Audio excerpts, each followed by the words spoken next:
Hi everyone, welcome back to the Lost Artistry Lash channel. Manny and I are back and we're doing a hybrid lash set today. And we will be focusing mostly on application and fanning. So let's just jump right into it. I've already gone ahead and primed the lashes using our Bond-Aid primer, and now I'm just going to begin applying my classic lashes first. The reason I start with classics first is because I can evenly space them out and it makes isolation much easier, especially when you're working with larger fans.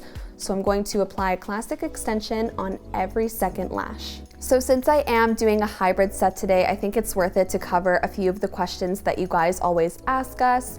And one of the top questions I notice we often get asked is, what are the rules behind creating a hybrid set? Like, what dimensions do you have to use? Do you have to do 50-50 between volumes and classics? Can you add mega volume in there? And the answer is, it is your craft and you can do whatever you want to create a hybrid set. I know personally in the beginning, I also thought that there was guidelines, but no, you can literally do whatever you want. If your client is asking for drama, but they want a hybrid set, you can totally do a mega hybrid lash set. You just want to make sure that you are pricing your services accordingly. So that being said, you can use any dimension you prefer. I know a lot of artists like to gravitate towards 3D to 60, but again, it is totally up to you. In fact, for Manny today, we're actually going to be using a mix of 0.05 lashes and 0.03. So we're going to be adding a mix of volume and mega volume to create a dramatic hybrid set. Another question we get asked is, do you have to work in layers for hybrid sets? Again, that is totally up to you. If your client is asking for texture, you can go ahead and place your classic lashes along the top layer and do your volume lashes on the middle and bottom layer so those classics stand out.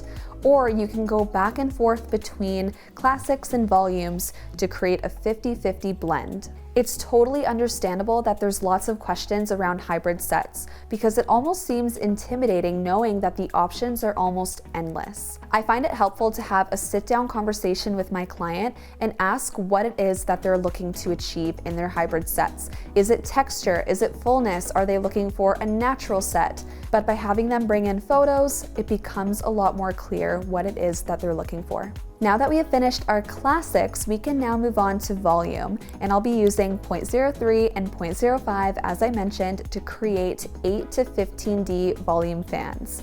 I like to switch up my fanning methods all the time.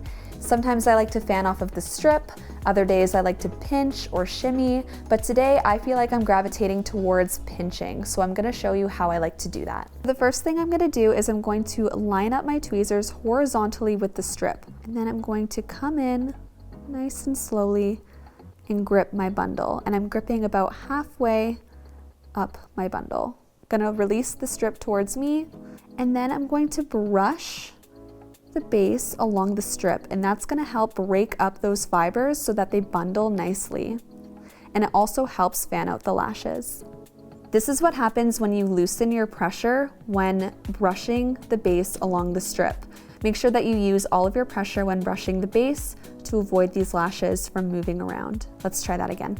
You can also see that I've gripped my bundle within the sweet spot of my tweezer. That's also going to help avoid those lashes from moving around. So the way that I like to pinch is I take my thumb and my pointer finger and I hold them like this. You want to make sure that the base is perfectly in between both fingers so that you're not applying too much pressure from one finger to another. You want to apply even pressure. And now I'm going to slowly release the slightest amount of pressure from my tweezers. You can also shimmy the fan around a little bit if you don't like the way that the lashes are sitting. You can see I'm kind of shimmying back and forth. Now I'm going to go ahead and dip vertically into the glue, just about 2 millimeters.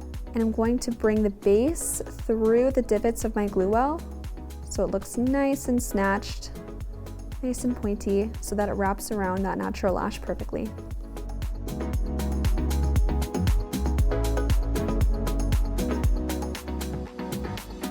And you can just see how nicely that fan opens up.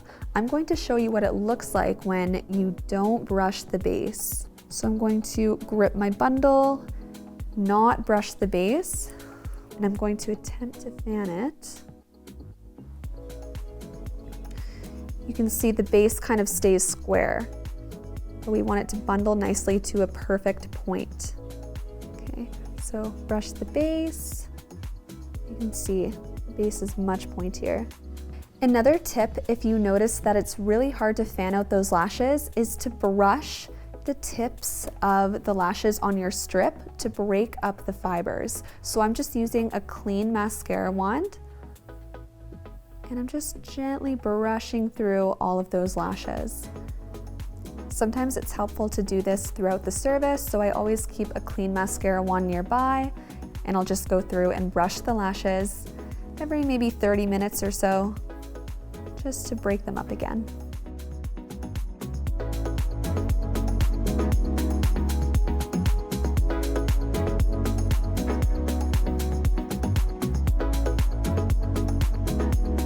A lot of people think that you need to wrap the natural lash, but I'm here to tell you that that is not always the case. In fact, I use pre-fans all the time, and those don't wrap around the natural lash, and I still get amazing retention. You may even notice at times that you try to wrap the natural lash and it just won't happen, so don't get too in your head about it.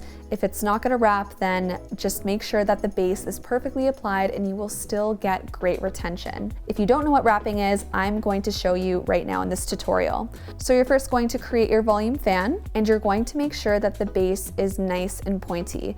If the base is square, it's not going to wrap very well. You're then going to dip the base into adhesive and hover the extension over the natural lash. Once you make connection with the natural lash and the extension, you're going to shimmy the extension down the lash while also applying very, very minimal pressure. You will know when the lash is wrapped when you take a look from the side and see that the fibers are on top of the natural lash and on the bottom. We also cover all of the fanning methods as well as how to wrap the natural lash in so much more detail in our Volume Mastery online course. This course is insanely inexpensive, and it comes with learning modules, videos, a handheld manual, and not to mention, you also get double certified in volume and mega volume.